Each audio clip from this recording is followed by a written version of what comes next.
Everybody, thanks for coming.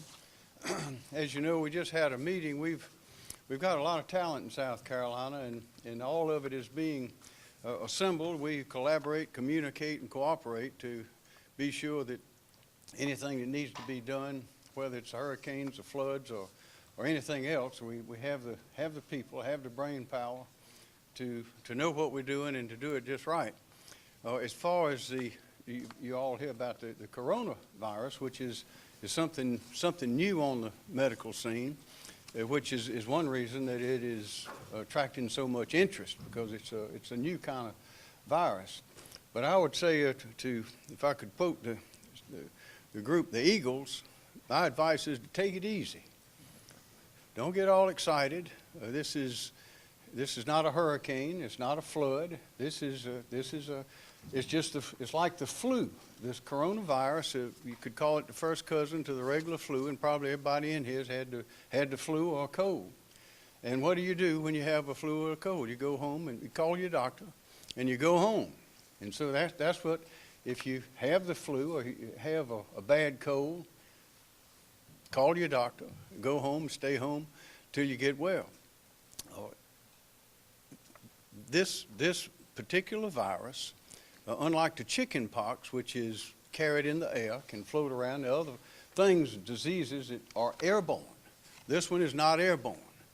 That means that those of us in this room, as long as we're not getting sneezed on or coughed on or touching a surface where someone has sneezed or coughed and then rubbed their mouth or rubbed their eye or rubbed their nose, you're not going to get this virus.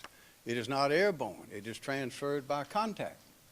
It is in droplets. When someone sneezes or coughs, if those droplets are not caught with a handkerchief or a hand, if they go on a surface or go on the person's hand, and then they touch your hand and you touch your face, your nose, your eyes, or your mouth, then if they have this virus, then you can get the virus.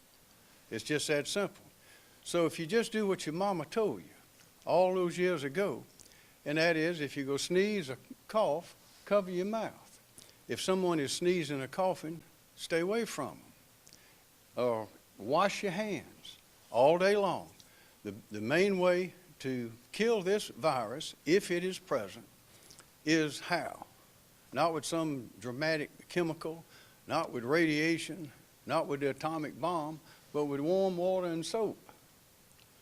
There's something in soap that everybody here has used this morning, I presume, and warm water that will kill the membrane on this virus. It might be the easiest virus in the world to kill with just warm water and soap. So do what your mama said. Cover your nose, cover your mouth if you're sneezing or coughing. Be courteous to your neighbors. Don't sneeze on people or cough on people and scare them. But wash your hands. If you don't have hot water, warm water, and soap, then just use the sanitizer, just like they do in the hospitals. You see them doing it all day long. You don't need a mask, don't need a face mask. Why? Because this is not airborne. It is spread by contact.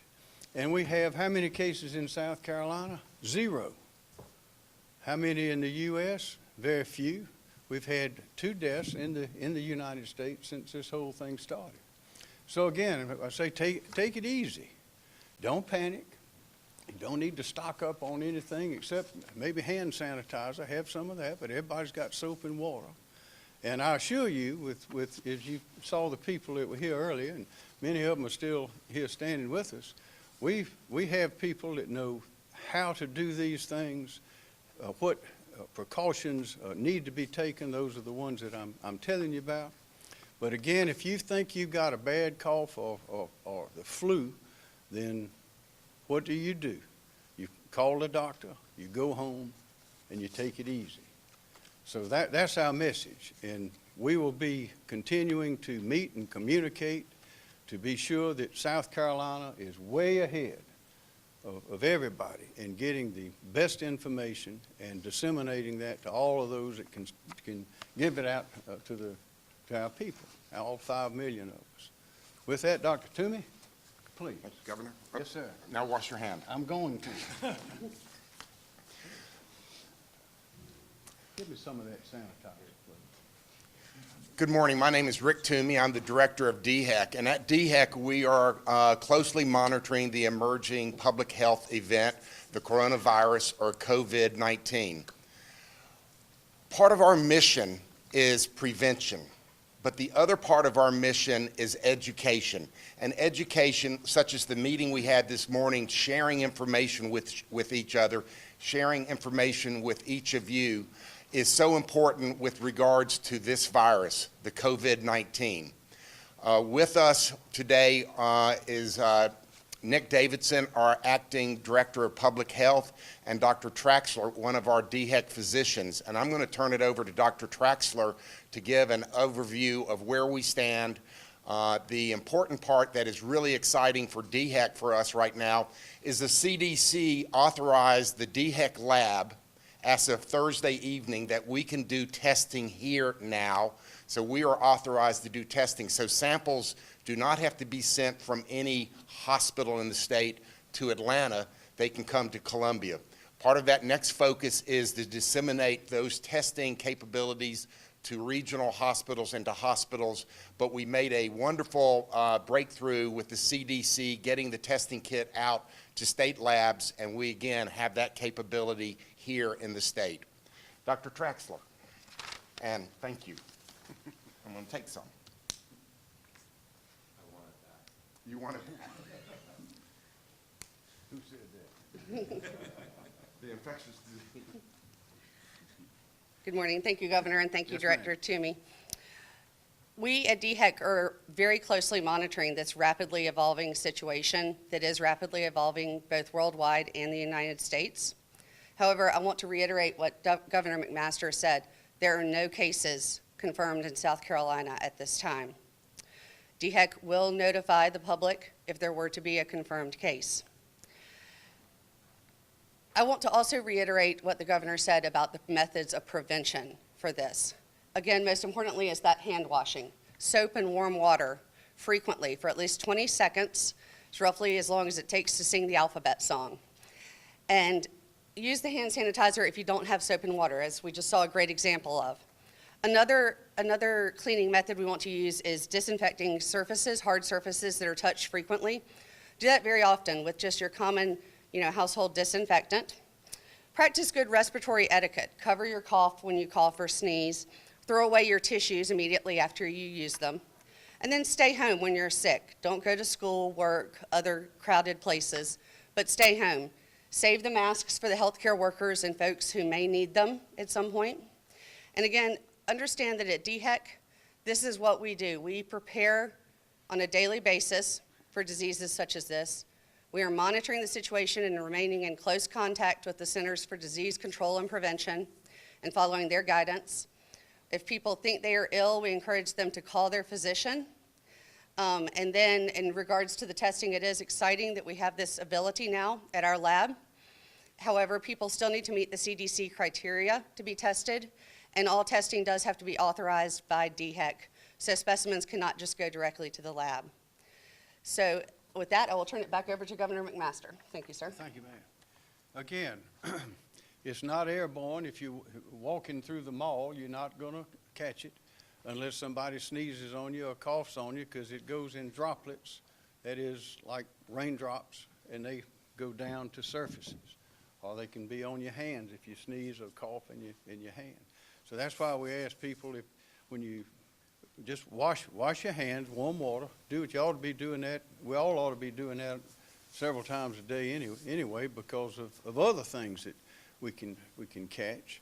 But the symptoms are just like the flu, just like a bad cold. Again, no cases in South Carolina yet. We hope we don't get any. But if you don't want to be a case, wash your hands with warm water and soap several times a day. If someone is sneezing or coughing, get away. You don't want to get any of that on you. And if you feel sick, then do just like you do for a flu or bad cold. Go home, call your doctor. That's all you have to do, and we'll be just fine. Any questions by anybody? Yes, sir. I have two for you. One, I was wondering if you could respond to what the president said a couple of days ago about the Democrats politicizing the government's response. He called it the Democratic hoax. I know you were there. I wanted to have you respond to that, one. And then two, can you talk about how this might affect deployments overseas, military deployments? Well, let's ask. General?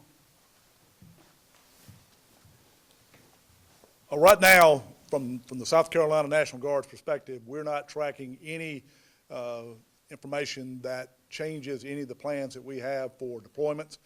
We are, though, going to be affected some by travel that was non-critical in terms of supporting the mission. We have seen some cancellation in that, but things that directly impact mobilizations, there's been no guidance yet driven that changes any of those requirements. As far as your other question, that's one, I think the president answered that. I think that he was referring to being blamed on him was yet another hoax. Yes, sir. Don't panic, to take the precautions to kind of prevent the spread or even if it's here. But we're getting the questions, the concerns from our viewers. First we thought it was something isolated to the Asian continent. Now we're seeing cases pop up about people who have traveled. What would you say to people who are worried that, hey, we're going to see a case here in South Carolina and be the next place? Well, I think Dr. Traxler answered that. I would say this is something new. That's why there's so much interest, and it's always interesting when something new that we haven't seen before comes along. And also the fact that as yet we have not developed a vaccine.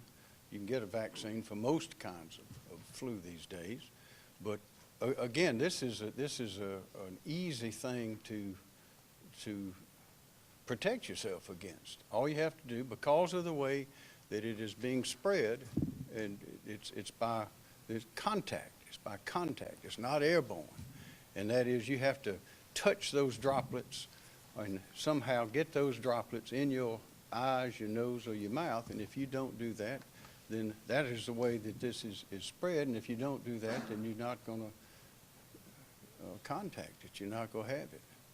And it just feels and looks just like the regular flu, but of course it's something new. It's something different. So we just urge everybody to stay calm. Don't get excited. This is another new thing. But it's so easy to protect yourself, and we hope we don't have any cases in South Carolina. That's the main message. This is an easy virus to protect yourself against, just by staying away from people who are coughing and sneezing on you. Wash your hands, warm water and soap. If you get sick, you feel sick for any reason, do what you always do. Go home, get into bed, and call the doctor. Yeah. Yes, sir. Over there. Oh, yes. So we heard you talking to me about the economic impact of the Department of Commerce. So is this something that, with a lot of different companies dealing with China, Korea, is this something that, will alter a lot of perceptions and, how business is done in South Carolina with those companies out there?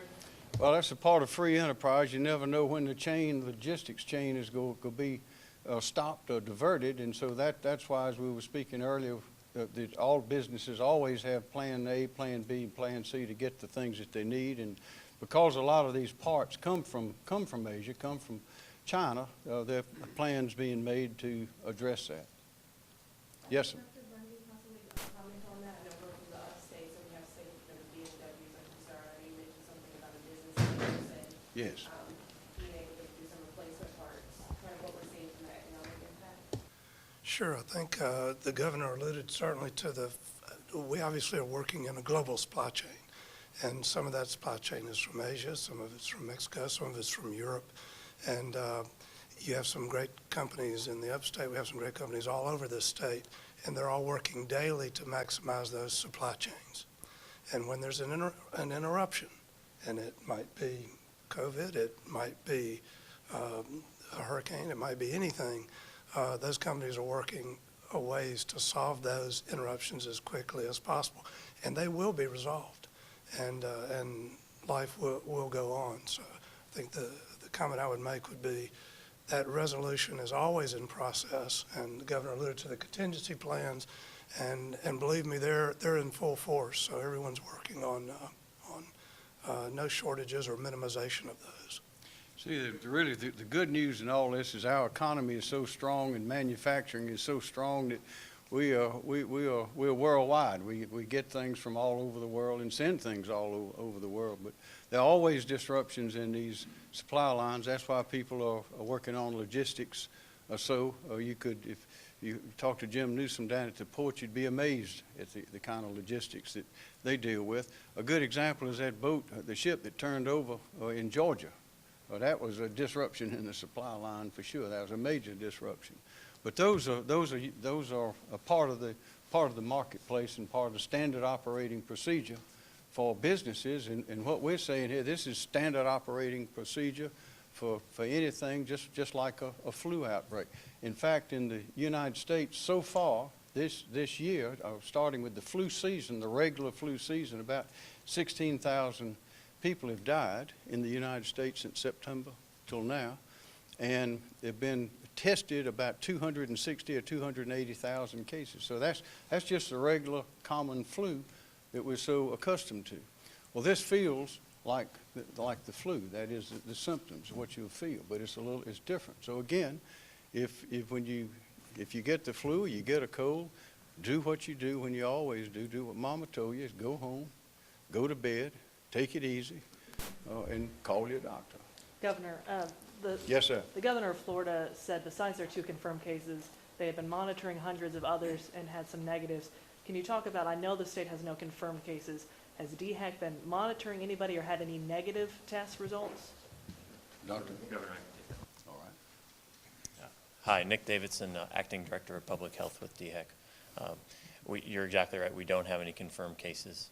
We are routinely, as we do every day during the normal flu season, working with providers around the state to help them assess cases. And so we will test as necessary, but for the most part, we've been working with them to help them understand what are the actual symptoms and to help them diagnose those cases. And so we have not had any positives at this point in time. We'll certainly be in touch when we do, though. I know you guys mentioned international travel in there and that it's not a big thing here in South Carolina, but we've got international businesses and there are certainly citizens from here who are abroad right now who will be coming back. Is there anything we're doing at the port? Are we screening or testing folks who are coming back from Europe or one of the areas where it's been a problem? Well, the Port of Charleston doesn't deal with people, so it's goods. Sir? The coastline, so when people are coming back in. Okay. I can speak to the monitoring of international travelers. DHEC is following the guidance that is laid out by the CDC for monitoring of travelers returning from affected areas, and that is an ongoing process. And again, it has not resulted in any confirmed cases. Does that mean you guys are screening anyone or just in general? I'm sure you probably can't talk about specifics per se, but I mean, what does that entail? So the CDC, I believe, has put that information on their travelers' website. Those folks are screened by the federal government when they enter the country. For health screenings, they're given information about the disease, the symptoms to watch for. They then get in touch with DHEC. We make contact with them when they arrive in the state, and then we ask them to stay home, to stay away from crowds for up to 14 days, and we assist them in monitoring themselves. Up there, I know during the meeting here, there was kind of an outline, a timeline of, I guess, what DHEC has been doing leading up to this point, and what the steps would be if there is a case report. Can you kind of just briefly go over kind of the preparation that you guys have been doing and what that response would be? Sure. So we have been doing a lot of outreach. As Dr. Toomey mentioned, part of our mission, in addition to preparedness, is that education of providers and other partners in the state. So we have been working with various entities, including businesses, other state agencies, schools, child care centers, colleges, and universities, and helping provide them guidance and resources through the CDC so that they can be prepared. We have had multiple meetings with various stakeholders. We have more of those meetings planned in the upcoming days. And as to if there were to be a case, again, we would let the public know as soon as there was a confirmed case. You guys consider quarantines or travel restrictions? That right there. Say it again. Are you guys right now considering travel restrictions or quarantines at this point, limiting international business even? As to actual quarantines or limiting travelers, that anything of that sort is being done by the federal government. In terms of business, I'll let Mr. Bundy or Governor McMaster answer that. You got that? No, just simply just that the businesses are abiding, all of their employees are abiding by the rules set forth by CDC. He said that all of the international businesses are abiding by the rules that the CDC and Customs and Border Protection and the State Department have put forth. Governor, do you expect any changes to your schedule? There's probably nobody in South Carolina who interfaces with people more on a daily basis than you do. So I'm just wondering, is this going to affect your travel schedule at all, or events, or anything like that? And how No, are you sir. feeling? No, not a bit. I'm going everywhere. You name some place, if I haven't been there, I'll go as soon as but no, I always wash my hands and all that. Anyhow, I shake a lot of hands all day long, so I do what Mama told me to do, and that's keep clean, don't sneeze on anybody, and always carry a handkerchief with you. Is there any timeline for a potential treatment vaccine? Who can answer that about a vaccine? Certainly. So currently, there is no vaccine or treatment for this virus. There are multiple vaccines worldwide in development. From what I understand, and this, again, the CDC and the FDA could speak more to this, but they are hoping to begin trials in the coming months of some of the first options for vaccines. Regarding treatments, there are clinical trials going on both globally and within the United States for treatment against this. Yep. Is there a plan right now to test people as they get off of cruise ships, or some sort of contingency plan related to cruise ship travel?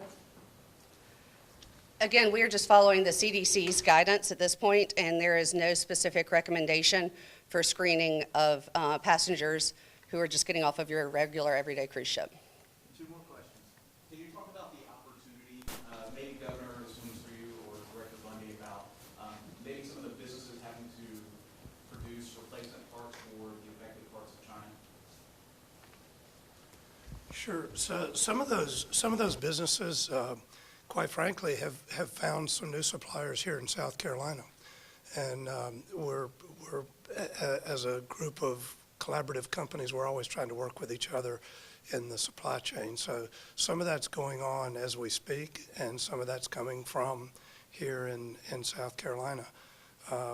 Certainly, the companies using those supplies are speaking daily with their counterparts in other parts of the world to discern where those levels are. And there's still, everyone is operating actively today. No one shut down. And there are some inventories out there, and again, working with other companies on those solutions where there may be a longer time of disruption. Kind of go over the test kits. How many do we have? And what's kind of like the timeline when it comes to testing somebody and getting a answer of whether they have the disease or not? Sure. We want to be able to provide information that's both timely, accurate, and actionable. So we do have the ability in the state to provide that testing. It's similar to the CDC. Our testing turnaround is 24 to 48 hours from the moment we receive the sample. Most times it's quicker than that, but certainly that would be the longest that it would take. We have the capacity to test up to approximately 100 a day at this point in time, and we are nowhere near that at this point. So our capacity is robust. How many are you guys testing a day right now? Sure. We definitely want to ensure the information that we put out is actionable by the public. As the governor said, this is not a time to panic. There's a lot of interest right now around this, and so there's bound to be a lot of requests that we have for testing. And so we're going to make sure to inform people of positive results that we have, because that's the information that's actionable from a public health standpoint. Okay, well, as y'all can tell, we're like the Boy Scouts. We're prepared, and we believe in over-preparedness, and that's why we communicate, collaborate, and cooperate across the board to be sure that everything that there is to know and all the resources that are available are brought to bear on the situation. But again, this is a simple one. If you don't have a handkerchief, get one. If you're coughing and sneezing, cover your face. If someone else is coughing and sneezing, stay away from them. Wash your hands several times a day, warm water and soap, because that kills this virus. The soap will kill the virus right there. And if you don't have soap and water, get you some hand sanitizer. If you feel like you're coming down with a cold or the flu, go home, go to bed, and call the doctor. And if necessary, then we can go to the next stage with testing. But so far, that's, as you can tell, that's been of interest, but not a lot of activity in South Carolina. So we'll keep you very much informed, keep you up to date. We believe in alerting the citizens when necessary, but again, this is not something to panic about or to rush to the stores about. There's normal ways to protect yourself and be safe and be happy and go on about your business. And if things change, we'll certainly alert. And thank you for coming.